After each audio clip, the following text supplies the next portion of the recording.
నమస్కారం. నా పేరు డాక్టర్ పురు ధవన్ మరియు ఈ వీడియోలో మనం కిడ్నీ ఫెయిల్ పేషెంట్లకు చాలా ప్రయోజనకరంగా ఉండే డైట్ ప్లాన్ గురించి మాట్లాడబోతున్నాం.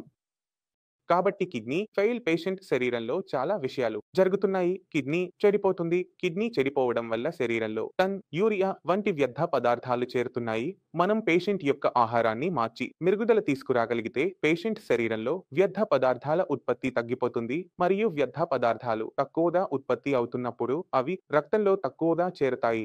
రిపోర్టులు మారుతున్నాయి. కిడ్నీకి కూడా విశ్రాంతి లభించింది. Kidney function మెరుగుపడుతోంది.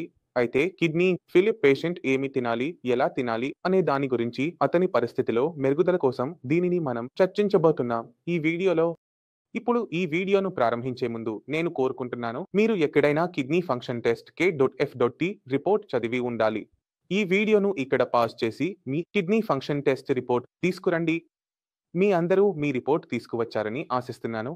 ఇప్పుడు 11వ పాయింట్ నుండి ప్రారంభిద్దాం. కాబట్టి పైన వ్రాయబడిన అతి పెద్ద విషయం మరియు మీరు ఎక్కువగా భయపడేది పేరును సృష్టించడం, సరేనా? క్రియేటినిన్ టిక్ చేశారు. దీన్ని మనం చర్చించబోతున్నాం. క్రియేటినిన్ అనేది మనం ప్రోటీన్ తినినప్పుడు అది మన మసిల్స్లోకి వెళ్ళినప్పుడు క్రియేటినిన్గా మారుతుంది. ఇది తయారయ్యే ప్రాథమిక పదార్థం. దీన్ని నియంత్రించాలి అంటే మీరు మొదటగా ఏమి చేస్తారు? ఆహారంలో ప్రోటీన్ పరిమాణాన్ని నియంత్రిస్తారు. ఇప్పుడు మీ రిపోర్ట్లో మరో విషయం ఉంటుంది. అది టోటల్ ప్రోటీన్. కొందరిలో ఏమీ ఉండదు, కొందరిలో ఉంటుంది. ఇది చాలా మంచి విషయం. టోటల్ ప్రోటీన్ చూడండి, అది నార్మల్ విలువలో ఉందా అని. ఎవరి రిపోర్ట్లలో టోటల్ ప్రోటీన్ నార్మల్ విలువలో ఉంటే వారి శరీరానికి ప్రోటీన్ అవసరం లేదు. ఆ పేషెంట్లు తమను తాము ప్రోటీన్ ఫ్రీ డైట్లో పెట్టుకోవచ్చు. అంటే మేము పాలు ఆపేస్తాము, మేము పప్పులు ఆపేస్తాము, మేము నాన్ వెజ్ ఆపేస్తాము, మేము ఏ విధమైన ప్రోటీన్ తీసుకోము. మీ మనసులో ప్రశ్న ఉంటుంది, ప్రోటీన్ తినకపోతే శరీరం ఎలా? దీని సమాధానం నేను కొంతసేపట్లో ఇస్తాను. ఇప్పుడు ఎవరి రిపోర్ట్లో ప్రోటీన్ పరిమాణం తక్కువగా ఉంటే వారు తమ డైట్లో ప్రోటీన్ను ఆపకూడదు. మీరు ఏ ప్రోటీన్ తినాలో తెలుసుకోవాలి. ఇప్పుడు ఇది ముఖ్యమవుతుంది. మీరు తేలికైన ప్రోటీన్ తీసుకోవాలి, అంటే వెజిటేరియన్ ప్రోటీన్. మా పప్పులు వంటి వాటిని మీరు తీసుకోవచ్చు. కానీ మేము నాన్ వెజ్, చికెన్, మటన్ పూర్తిగా ఆపుతాము. దీనిని ప్రారంభించడం గురించి, తినడం గురించి మీరు ఆలోచించకూడదు. ఇప్పుడు మీ మనసులో కూడా కొన్ని ప్రశ్నలు వస్తున్నాయి. మన శరీరంలో బలహీనత వస్తుందా అని. కాదు. జైనులు ఎవరు నాన్ వెజ్ను తాకరు కూడా. వారు ఈ పప్పులు తింటూ ఎలాంటి లోపం లేకుండా ఉంటారు. కాబట్టి మీరు కూడా ఈ పప్పులు తింటూ ఉంటే మీ శరీరంలో కూడా ఎలాంటి లోపం రాదు. ఇది నిరూపించబడింది. కాబట్టి టెన్షన్ తీసుకోకండి. ఇప్పుడు మనం ముందుగా చెప్పిన దానికి వస్తే, క్రియాటినిన్ను నియంత్రించడానికి ప్రోటీన్ తీసుకోవడం పూర్తిగా ఆపేస్తే మన శరీరంలో సమస్య వస్తుందా లేదా అంటే ఎక్కువ మంది రోగుల్లో సమస్య రాదు. దీనికి కారణం ఏమిటంటే మనం ఆహారంలో మంచి పరిమాణంలో కార్బోహైడ్రేట్లు తీసుకుంటున్నాము, రొట్టె కూడా తింటున్నాము, బియ్యం కూడా తింటున్నాము. ఇది మన డయాబెటిస్ స్థాయిపై ఆధారపడి ఉంటుంది. ఆహారం మంచి పరిమాణంలో తింటున్నప్పుడు, కార్బోహైడ్రేట్లు తీసుకుంటున్నప్పుడు శరీరం వాటిని స్వయంగా ప్రోటీన్గా మార్చుకుంటుంది. శరీరానికి అవసరమైన 10 యూనిట్ల ప్రోటీన్ అవసరం ఉంటే 10 యూనిట్లు తయారు చేస్తుంది, కానీ అదనంగా సృష్టించదు. అది 20 యూనిట్లు తయారు చేస్తుంది, కానీ అదనంగా సృష్టించదు. కానీ మనం ప్రోటీన్ తింటే శక్తివంతమైన ప్రోటీన్ మన శరీరంలోకి వెళ్తుంది. అందువల్ల ప్రోటీన్ ఫ్రీ డైట్‌లోకి వెళ్ళే రోగులు పెద్దవారే ఉంటారు. కాబట్టి వారి శరీరంలో ఎలాంటి సమస్య రాదు. కానీ అదే సమయంలో ఒక చిన్న పిల్లవాడు ఉంటే అతని డైట్‌ను ప్రోటీన్ ఫ్రీ చేయకూడదు. ఇది కేవలం 18 సంవత్సరాల పైబడిన పెద్దవారికి మాత్రమే. 18 సంవత్సరాల కంటే తక్కువ వయస్సు ఉన్నవారు, పిల్లలు, రోగులు ప్రోటీన్ ఫ్రీ డైట్‌లోకి వెళ్ళకూడదు. ఎందుకంటే వారి వృద్ధి జరుగుతోంది, శరీరం పెరుగుతోంది, టిష్యూ తయారవుతోంది, అన్నీ తయారవుతున్నాయి. అందువల్ల ప్రోటీన్ అందకపోతే మన వృద్ధి మందగిస్తుంది. అందువల్ల 18 సంవత్సరాల కంటే తక్కువ లేదా 16 సంవత్సరాల కంటే తక్కువ వయస్సు ఉన్నవారు ప్రోటీన్ తప్పనిసరిగా తినాలి. దాల్చిన పదార్థాల ద్వారా తినాలి. ఆ వయస్సు పైగా ఉన్న రోగులకు మేము రిపోర్ట్ ప్రకారం చూసి తినాలా లేదా తినకూడదా అనేది నిర్ణయించవచ్చు. మీరు మీ పేపర్ మీద దాల్చిన పదార్థాలు తినాలా లేదా తినకూడదా అని రాసుకోవచ్చు. పూర్తిగా ఆపివేయవచ్చు. ఈ పేపర్ మీద మీరు రాసుకోండి. ఇప్పుడు యూరియా గురించి మాట్లాడుకుందాం. యూరియా ఏమిటి? ఇది ఎక్కడ తయారవుతుంది? మరియు దీన్ని ఎలా నియంత్రించవచ్చు అనేది కూడా మనం అర్థం చేసుకుందాం.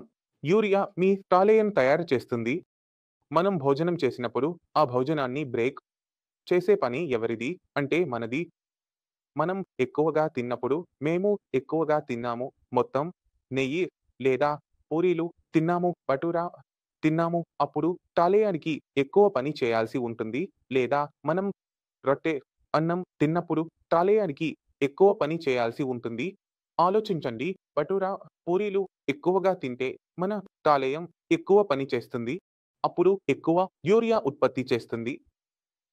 అందువల్ల జీర్ణం చేయడానికి కష్టమైన ఏదైనా వస్తువును మన శరీరంలోకి పెట్టలేదు.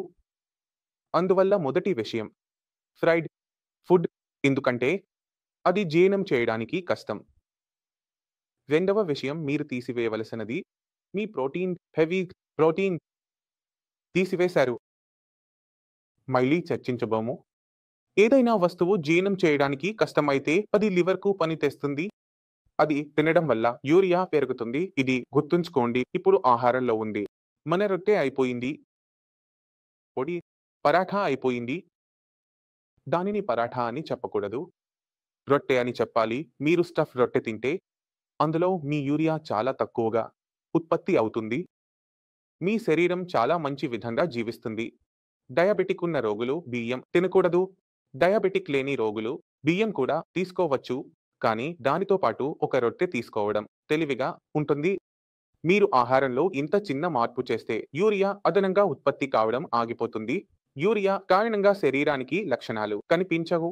శరీరం చాలా మంచి విధంగా జీవిస్తుంది.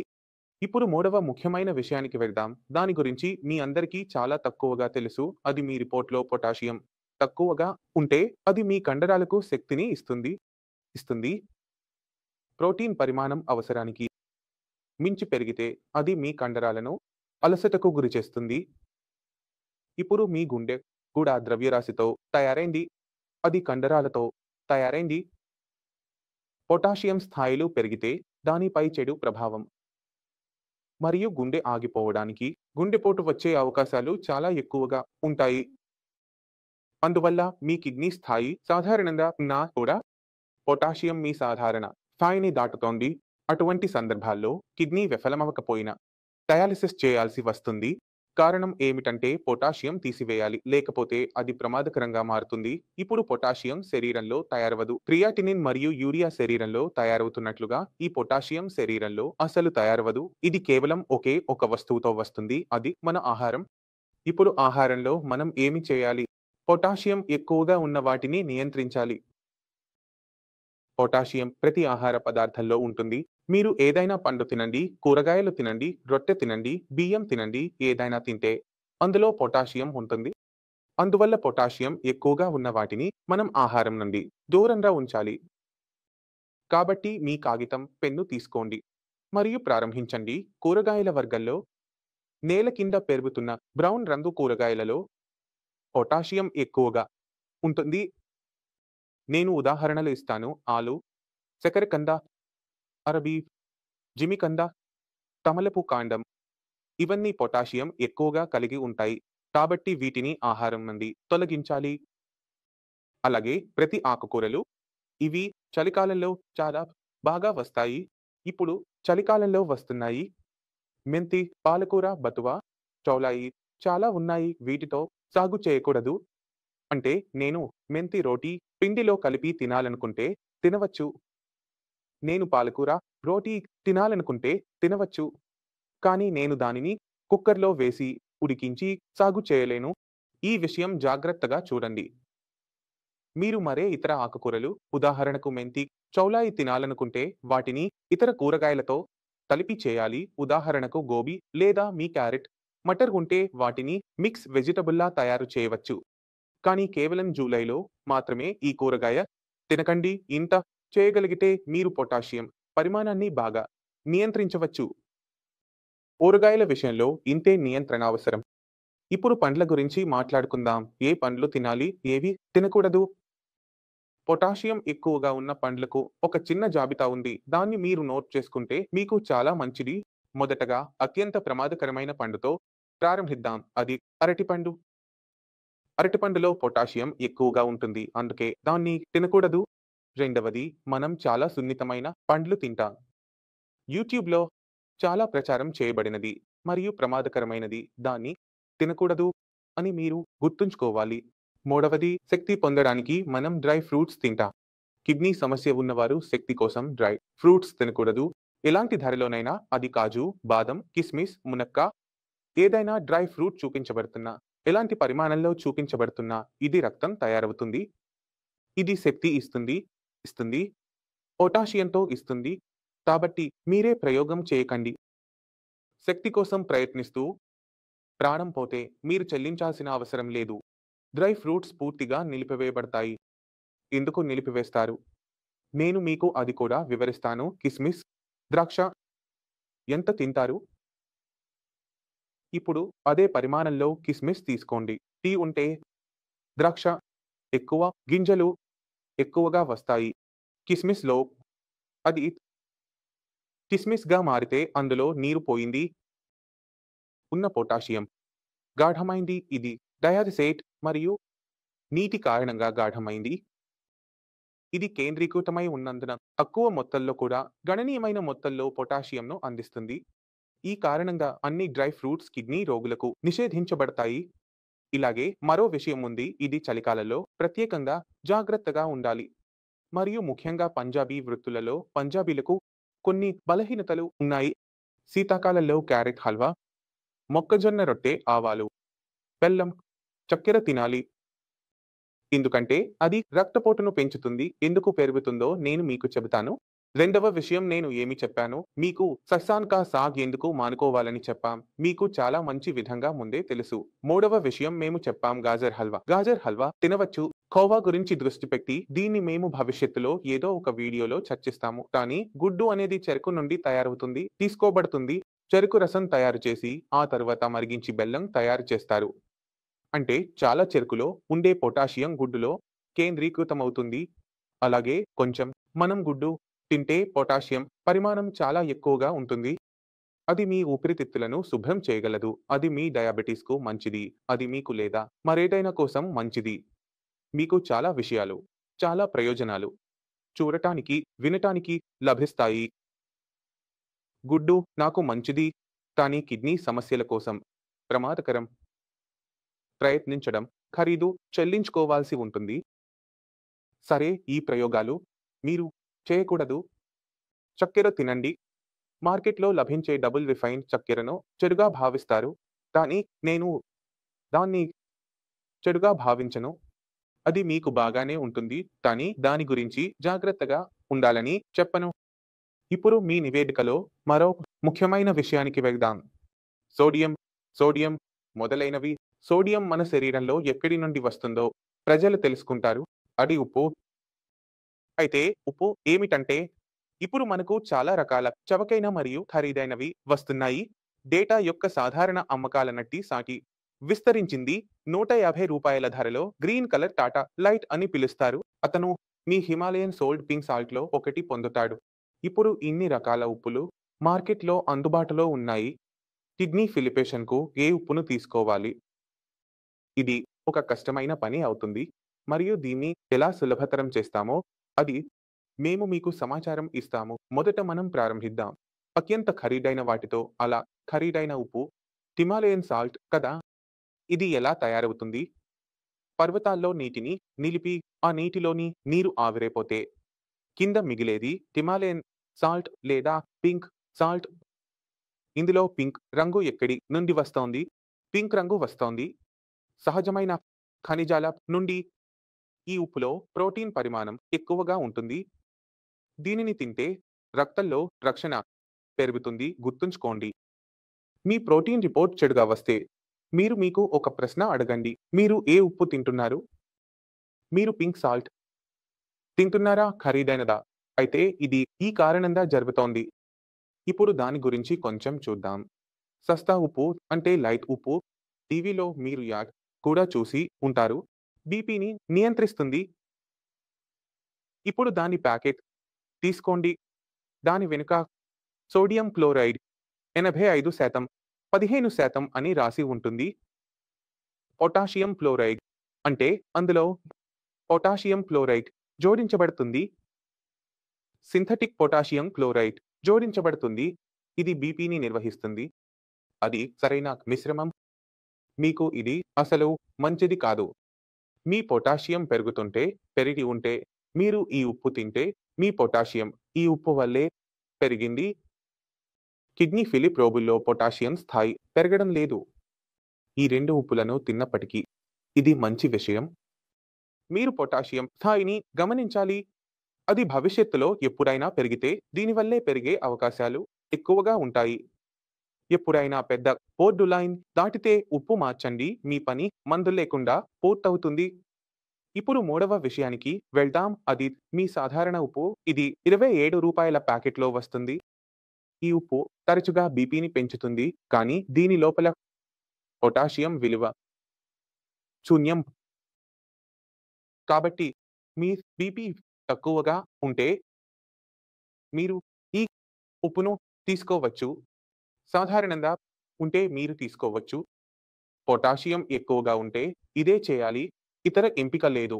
బీపీ పెరుగుతుంది. అయితే దాన్ని ఎలా నియంత్రిస్తారు? మందులతో చేస్తారు. కానీ ఉప్పుతో కాదు. అలా చేయరు. నా పాయింట్ అర్థమైందా? అంటే ఒక విషయం తక్కువ ప్రమాదకరంగా ఉంది. ఒక విషయం ఎక్కువ ప్రమాదకరంగా ఉంది. ఎక్కువ ప్రమాదకరంగా ఉన్న విషయంపై మనం దృష్టి పెట్టాలి. అది పొటాషియం. బీపీ కాదు. బీపీని నియంత్రించడానికి నా వద్ద మరిన్ని మార్గాలు ఉన్నాయి. కానీ పొటాషియంను నిర్వహించడానికి నా వద్ద పరిమిత మార్గాలు ఉన్నాయి. అందువల్ల మనం రక్షణను నియంత్రించడానికి ఉప్పును మార్చుతాము. కానీ మందులను ఆపము. నా మాట అర్థమైందా? మీ శరీరానికి ఎక్కువ మంచిది ఏమిటో? అందుకే నేను ఓపిడిలో కూర్చొని చేసే పని ఏమిటంటే ఇది తినండి, అది తినండి. అందువల్ల ఈరోజు ఈ వీడియో ద్వారా నేను మీకు అన్ని జ్ఞానాన్ని బదిలీ చేస్తున్నాను. దయచేసి దానిని బాగా గ్రహించండి. మళ్ళీ మీకు పెద్దగా అదే ప్రశ్నలు వస్తాయి. సరే, ఇప్పుడు ముందుకు వెళ్దాం. ఇప్పుడు మీ రిపోర్ట్‌లో కాల్షియం, ఫాస్ఫరస్ వస్తోంది. కాల్షియం మరియు ఫాస్ఫరస్‌ను మీరు ఆహారంతో నిర్వహించడానికి ప్రయత్నిస్తే మీ ఆహారం మొత్తం ముగిసిపోతుంది. అందువల్ల నేను నా రోగులకు ఆహారంలో అంతగా కట్టడి చేయాలని అనుకోవడం లేదు. ఆహారానికి ఏదైనా ఐటెం మిగిలి ఉండదు. కాల్షియం, ఫాస్ఫరస్, పొటాషియం ఈ అన్ని పదార్థాలు ఆహారంలోనే ఉంటాయి. మరియు ఏదో ఒకటి మీ శరీరంలోకి వెళ్ళడం జరుగుతూనే ఉంటుంది. కాబట్టి మీరు మైండ్ చేశారు. పూర్తిగా అన్ని ఆహారాలు తిన్నారు. పాలు ఉన్న ఐటమ్స్ వదిలేశారు. తగ్గించారు, ఆపేశారు. ప్రోటీన్ వదిలేశారు అంటే ఎక్కువగా 49.9% కేసుల్లో సమస్యలు పరిష్కరించబడతాయి. మరియు ప్రత్యేకంగా మాకు ఎలాంటి జాగ్రత్తలు తీసుకోవాల్సిన అవసరం ఉండదు. అయితే మీరు ఏమి చేయాలి? గూగుల్‌లోకి వెళ్లి కాల్షియం రిచ్ ఫుడ్ ఐటమ్స్ కోసం వెతకండి. చూడండి, పెళ్లి ఆగిపోయింది. ఫాస్ఫరస్ రిచ్ ఫుడ్ ఐటమ్స్ కోసం వెతకండి. పెళ్లి ఇప్పటికే ఆగిపోయింది. కాబట్టి వీటిని నిర్వహించడానికి మాకు మరిన్ని ఐటమ్స్‌ను అర్థం చేసుకోవాల్సిన అవసరం లేదు. కొంచెం తినబడుతుంది. కానీ మీరు దాన్ని నిర్వహించగలరు సులభంగా మందుల సహాయంతో. మరియు ఇది జీవితానికి ప్రమాదకరం కాదు. ఈ విషయాన్ని కూడా గుర్తుంచుకోండి. ఫాస్ఫరస్ మీ రక్తంలో పెరుగుతున్నట్లయితే ఫాస్ఫరస్ మీకు శరీర నొప్పిని ఇస్తుంది. మీ ఎముకలను బలహీనపరుస్తుంది. కానీ మీ ప్రాణాలను తీసుకోదు. సరే, దాన్ని కాల్షియం మరియు విటమిన్ డి-తో భర్తీ చేయవచ్చు. అందుకే మనకు టెన్షన్ ఉండదు. ఫాస్ఫరస్ బైండర్లు కూడా మార్కెట్‌లో అందుబాటులో ఉన్నాయి. ఇవి చాలా సులభంగా పనిచేస్తాయి. అందుకే దీన్ని నియంత్రించడానికి చాలా ఎక్కువగా ఆహార సహాయంతో నిర్వహించాల్సిన అవసరం లేదు. ఇప్పుడు నేను ఆశిస్తున్నాను మీ కిడ్నీ ఫంక్షన్ టెస్ట్ రిపోర్ట్‌లో ఉన్న అన్ని స్థాయిలు, అన్ని విషయాలు ఎక్కువగా కవర్ అయ్యాయి. ఇందులో ఫ్లోరైడ్ మరియు ఆ విషయాలు మిగిలిపోయాయి. కానీ మీరు సోడియం నియంత్రిస్తే ఫ్లోరైడ్ స్వయంగా నియంత్రించబడుతుంది. దాన్ని అర్థం చేసుకోవడానికి మీరు ప్రయత్నించవచ్చు. కానీ దాన్ని వివరించాల్సిన అవసరం నాకు లేదు. ఇప్పుడు మనం ఆహారం గురించి మాట్లాడుకుందాం. ఆ విషయం అయిపోయింది. ఒక విషయం రిపోర్ట్‌లో లేదు. అది మీ శరీరంలో ఎంత నీరు ఉండాలి. మనం ఆహారం తింటే నీరు తాగుతాం మరియు శరీరం సుమారు 70% నీరే ఉంటుంది. అయితే మన శరీరంలో నీరు ఎక్కువగా ఉంటే వాపు రావచ్చు, నీరు నిల్వవచ్చు, నిమోనియా రావచ్చు, అవయవాలు దెబ్బతినే అవకాశం ఉంది. నీరు తక్కువ తాగితే మన శరీరంలో కిడ్నీ వద్ద నీరు ఉండదు. తద్వారా యూనియన్ తయారవదు. డీహైడ్రేషన్ వస్తుంది. సరైన పరిమాణంలో నీరు మన శరీరంలో ఉండటం చాలా అవసరం. ఇప్పుడు నీటి సరైన పరిమాణాన్ని మనం ఎలా నిర్వచించాలి? ఇప్పుడు కొందరికి ఎక్కువగా చెమట పడుతుంది. కొందరికి తక్కువగా పడుతుంది. కొందరికి ఎక్కువ మాట్లాడే పని ఉంటుంది. కొందరికి మాట్లాడే పని ఉండదు. కొందరు ఎండలో పని చేస్తున్నారు. కొందరు లోపల కూర్చున్నారు. ఇప్పుడు అందరికీ ఒకే విధంగా నీరు ఇవ్వగలమా? లేదా మీరు అర్థం చేసుకోవాలి. మీ శరీరానికి ఎప్పుడు నీటి కొరత ఉంటే అది మీకు సంకేతం ఇస్తుంది. ఏ సంకేతం ఇస్తుంది అంటే గొంతు ఎండిపోతుంది, నోరు ఎండిపోతుంది అంటే శరీరంలో నీటి కొరత ఉంది. నీరు తాగాలి. ఎంత పరిమాణంలో తాగాలి? ఎంత మోతాదులో తాగాలి? అనేది ఇప్పుడు ముఖ్యమవుతుంది. కాబట్టి మీరు ఒక చిన్న పని చేస్తారు. మీకు డయాలిసిస్ జరగకపోతే ఒకసారి ఒక కప్పు నీరు తాగండి. అంటే ఒకేసారి మొత్తం నీరు తాగకండి. అంటే నేను ఒక కప్పు నీరు తాగాను. 5-10 వరకు నిమిషాల తర్వాత దాహం తీరిందా? లేదా అని చూడండి. దాహం తీరిందా? లేదా అని చూడండి. ఒకేసారి తాగకండి. బాటిల్ నుండి తాగకండి. కప్పు నుండి తాగండి. ఇలా నియంత్రణలో ఉంచుకుంటే మీకు ఎప్పుడూ శరీరంలో వాపు రాదు. నీరు గుద్దుకుపోదు. మూత్ర ప్రవాహం సరిగ్గా ఉంటుంది మరియు యూరియా శరీరం నుండి బయటకు వెళ్తుంది. మీ స్థాయిలు తగ్గుతూనే ఉంటాయి. ఇప్పుడు డయాలిసిస్ జరుగుతున్న రోగుల శరీరంలో నీటిని మేము పూర్తిగా కొలిచినట్లు ఇవ్వాలని అనుకుంటున్నాము. అసలు అదనంగా చేయకూడదు. ఎందుకంటే వారి ఊపిరితిత్తులకు ప్రమాదం ఉంటుంది. అయితే ఇలాంటి కేసుల్లో ఎక్కడ స్వెల్లింగ్ ఉంది లేదా డయాలిసిస్ జరుగుతోంది వారికి 1 కప్పు బదులు అర్ధ కప్పు ఇవ్వాలి మరియు అదే విధంగా ఇప్పుడు అర్ధ కప్పు 10-15 వరకు నిమిషాల తర్వాత తాగాలి. తర్వాత 10-15 వరకు నిమిషాల తర్వాత తాగాలి. ఎందుకంటే ప్రతి 1 గంటకు లేదా ప్రతి 2 గంటలకు యూరిన్ వస్తుంది. అది శరీరం నుండి బయటకు వెళ్తుంది. దీని ద్వారా మీ శరీరంలో నీటి పరిమాణాన్ని నియంత్రించడంలో సహాయం లభిస్తుంది. మీరు తాగిన నీరు బ్లాడర్‌లోకి వెడుతుంది. 10-15 వరకు నిమిషాల్లో మీరు మళ్ళీ మరొక నీరు తాగుతారు. కాబట్టి అదనపు నీరు శరీరంలో చేరదు. గమనించండి, శరీరంలో వాపు వస్తే ఉప్పును చాలా ఎక్కువగా తగ్గించాలి. ఎలాంటి ఉప్పు తీసుకోకూడదు. మీరు ఎంత ఎక్కువ ఉప్పు తింటే అంత ఎక్కువగా శరీరంలో నీరు చేరుతుంది. ఉప్పును తగ్గిస్తే శరీరం నుండి నీరు బయటకు వెడుతుంది. ఎవరైనా వ్యక్తికి ముఖం, చేతులు లేదా కాళ్లలో ఎక్కడైనా వాపు ఉంటే వారు తమ మొత్తం ప్రోటీన్ స్థాయిని పరీక్షించుకోవాలి. వారి నివేదికల్లో మొత్తం ప్రోటీన్ తక్కువగా ఉంటుంది మరియు వారు తమ థైరాయిడ్ పరీక్ష కూడా చేయించుకోవాలి. మీ థైరాయిడ్ T6 స్థాయి పెరిగి ఉంటే అది మీకు ఒక పెద్ద సమస్య. దాన్ని పరిష్కరించడం చాలా అవసరం. మీరు పరిష్కరిస్తే వాపు తగ్గుతుంది. పరిష్కరించకపోతే మీరు ఏం చేసినా వాపు తగ్గదు. థైరాయిడ్ మన శరీరంలో మెటబాలిజాన్ని నియంత్రిస్తుంది. మీరు తినే ఆహారంలో ఎంత ప్రోటీన్ తయారవుతుంది, ఎంత ప్రోటీన్ తయారవదు అనేది థైరాయిడ్ మీద ఆధారపడి ఉంటుంది. కాబట్టి మీ శరీరంలో ప్రోటీన్ తక్కువగా ఉంటే మీరు థైరాయిడ్ పరీక్ష చేయించుకోవాలి. ఇది మీకు గుర్తుంచుకోవాలి. దీన్ని రాసుకోండి. అవసరమైతే రాసుకోండి. నేను దీన్ని రేపు పరీక్షించి డాక్టర్ గారికి పంపిస్తాను. సరే. ఇప్పుడు మీ రిపోర్ట్‌లో ఉన్న విషయాలు చాలా స్పష్టంగా చెప్పాము. కానీ ఇంకా ఒక విషయం మిగిలింది. అది పండ్లలో పులుపు పండ్లు. పులుపు పండ్లు మేము నిషేధిస్తాము. షరియా పేషెంట్లు చాలా బాగా తెలుసుకుంటారు. మీరు పులుపు పండ్లు తిన్నాను, మామిడి తిన్నాను అని చెప్పినట్లయితే చికిత్స ఆపివేయబడుతుంది. సరే, చికిత్స ఇవ్వడం పూర్తిగా ఆపివేస్తారు. మీరు ఎంత ఇబ్బంది పడినా డాక్టర్ గారు మీకు అసలు అనుమతి ఇవ్వరు. ఎందుకు అంటే మీ రిపోర్ట్‌లో మూత్ర పరీక్ష రిపోర్ట్ గురించి మీ మూత్రం యొక్క పీహెచ్ ఏమిటి అంటే అందులో రాసి ఉంటుంది మీ మూత్రం ఆమ్లంగా ఉంటుంది. ఎందుకంటే అది శరీరంలో తయారయ్యే ఆమ్లం. దాన్ని మూత్రపిండాలు తొలగిస్తాయి మరియు రక్తంలో పీహెచ్‌ను నిర్వహిస్తాయి. మూత్రపిండాలు చెడిపోతే మూత్రపిండాలు కూడా సేకరించబడతాయి. మూత్రం పులుపుగా ఉంటుంది మరియు ఆమ్లం కూడా సేకరించబడుతుంది. ఇప్పుడు మీ రక్తం ఆమ్లంగా ఉంది మరియు మీరు తింటున్నారు. మీరు స్వయంగా ఆలోచించండి. మీరు తీపి మరియు పులుపు మీ ఇష్టానుసారం తింటున్నారు.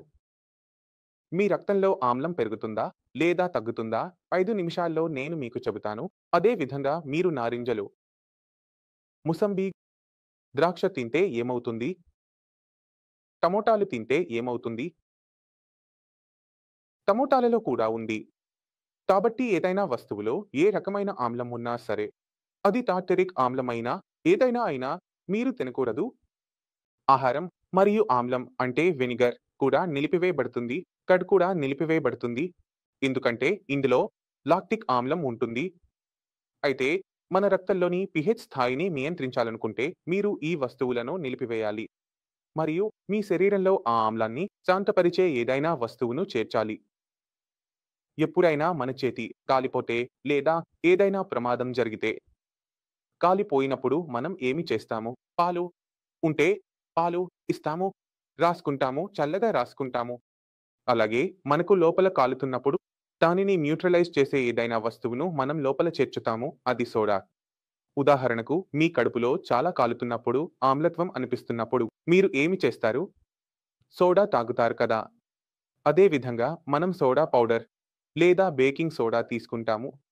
బేకింగ్ సోడా చాలా మంది రోగులు ఇప్పటికే తీసుకుంటున్నారు. ఇది నో డోసిస్, బోసిస్, సోడా ఫేస్ వంటి అనేక పేర్లతో ఉంది.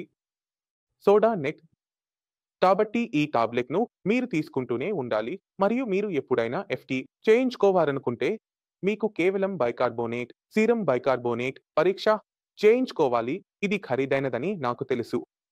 కానీ చేయించుకోవాలి. ఇది ఒక తప్పు. ఇది ఎక్కువ మంది రోగులు చేస్తారు. మరియు తరచుగా దీని ధర చాలా ఎక్కువగా చెల్లించుకోవాల్సి వస్తుంది. మీరు పరీక్ష చేయిస్తే ఇది మీకు తెలుస్తుంది. అందువల్ల ఎంతమంది రోగులైతే ఉంటారో వారిలో మనం జాగ్రత్తగా చూసుకుంటా. తప్పుగా కూడా పెరగకుండా. ఇలా పెరుగుతుంటే బైకార్బోనేట్ తగ్గుతుంటే వెంటనే చర్య తీసుకోవడానికి వీలుగా ఇది నెలవారీగా చేయించబడుతుంది. మీరు ఇలా నియంత్రణలో ఉంటే ఒక పరిస్థితి ఉంటుంది. అది మెటబాలిక్ అసిడోసిస్. ఇది శరీరంలో ప్రారంభం కావడం లేదు.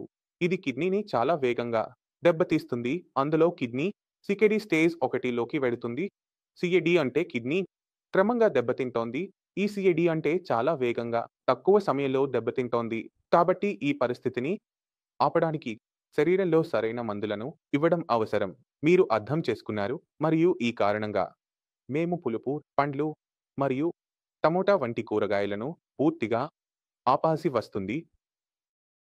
ఇప్పుడు చివరగా నేను మీకు ఒక చివరి సూచన ఇవ్వాలనుకుంటున్నాను. అది మీ చాయ్ మరియు కాఫీని పూర్తిగా ఆపాల్సి ఉంటుంది. ఎందుకు ఆపాల్సి వస్తుందో నేను చాలా సులభంగా చెప్పగలను. చాయ్ మరియు కాఫీ మీ శరీరంలో ఐరన్ శోషణను ప్రభావితం చేస్తాయి. మీరు ఆహారం తింటే అందులో ఉన్న ఐరన్ శోషణను చాయ్, కాఫీ తాగితే మీ శరీరంలో ఐరన్ శోషించబడదు. మీ హిమోగ్లోబిన్ స్థాయి తక్కువగా ఉంటుంది మరియు మీ మెటబాలిజం ప్రభావితం అవుతుంది మరియు మీ బయోకెమికల్ స్థాయిలు తక్కువగా ఉంటాయి. ఈ కారణంగా చాయ్, కాఫీ తాగితే డాక్టర్ గారు మీపై కోపం చూపుతారు. సిద్ధంగా ఉండండి. తాగకుండా రండి. సరే.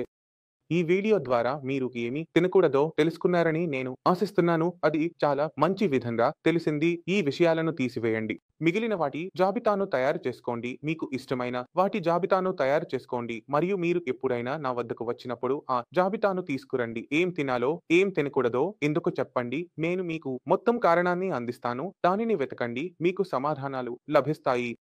డాక్టర్ గారు చెప్పినది నిజమా లేదా అబద్ధమా అని తెలుసుకోండి. ఇప్పుడు నేను వెళ్ళాను. తర్వాతి వీడియోలో కలుద్దాం. అప్పటి వరకు నమస్కారం.